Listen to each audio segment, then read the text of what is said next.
Alright, this is a tutorial on how to draw a Lewis dot diagram for a covalent compound. Now there are 8 steps. Just calm down, you're going to be fine. Follow along. Alright, so our compound we're going to use is carbon dioxide. So step number 1, you want to add up the total number of valence electrons that each atom in this compound has to contribute. So carbons have 4 valence electrons, and there's only 1 carbon in our compound. Oxygens have 6 valence electrons, and there are 2 oxygens in this compound. So we need to multiply 6 by 2, and we get a total of 12 valence electrons.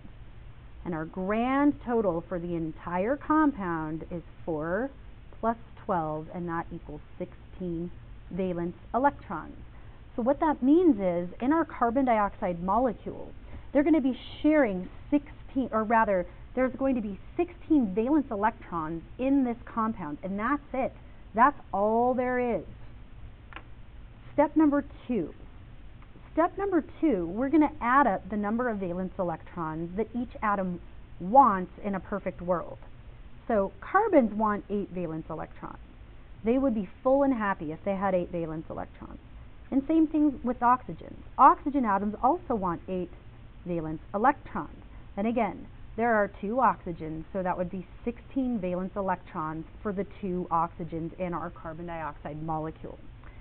So in a perfect world, if we were to give each atom exactly what they wanted, we would need a total of 8 plus 16, 8 plus 16, and that's a total of 24 valence electrons.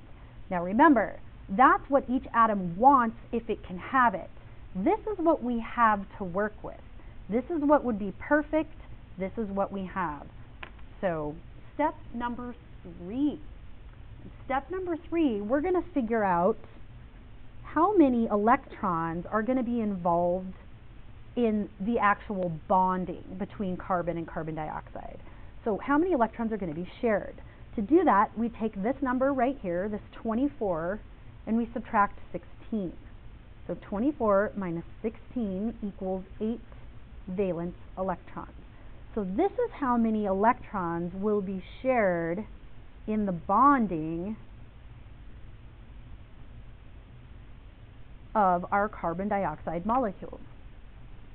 Step number 4, we're going to figure out, so if we have 8 valence electrons, how many bonds would that be?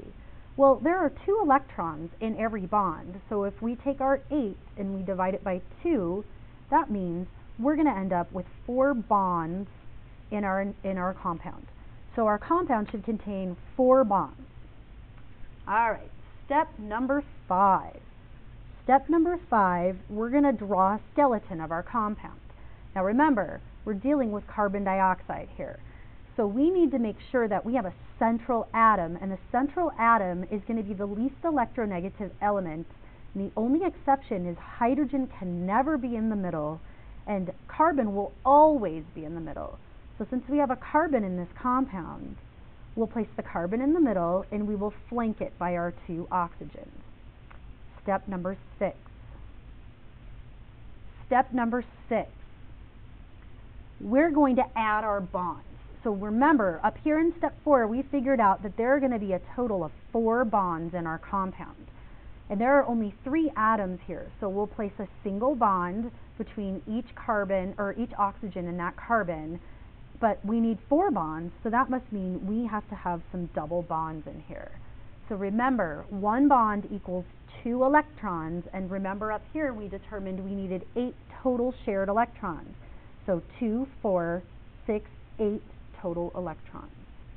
Alright, step number 7. So we're going to kind of start combining here.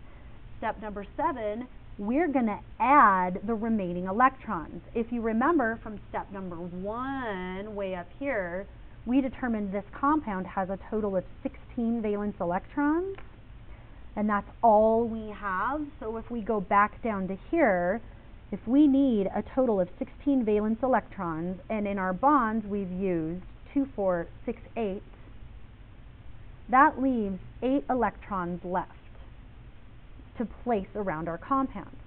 Remember your octet rule, most atoms want 8 valence electrons, so we already have 8 around our carbon, 2, 4, 6, 8, so we shouldn't put any more electrons on our carbon. And we'll place the remaining 8 around our oxygens.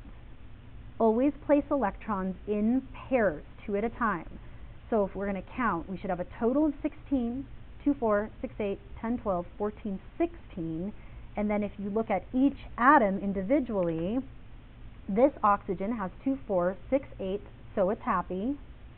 This oxygen, 2, 4, 6, 8, so it's happy. And then the carbon has 2, 4, 6, 8 around it, so it's happy. So we used only the number of valence electrons available, and we made everybody have a full octet. That's how you draw a Lewis dot diagram.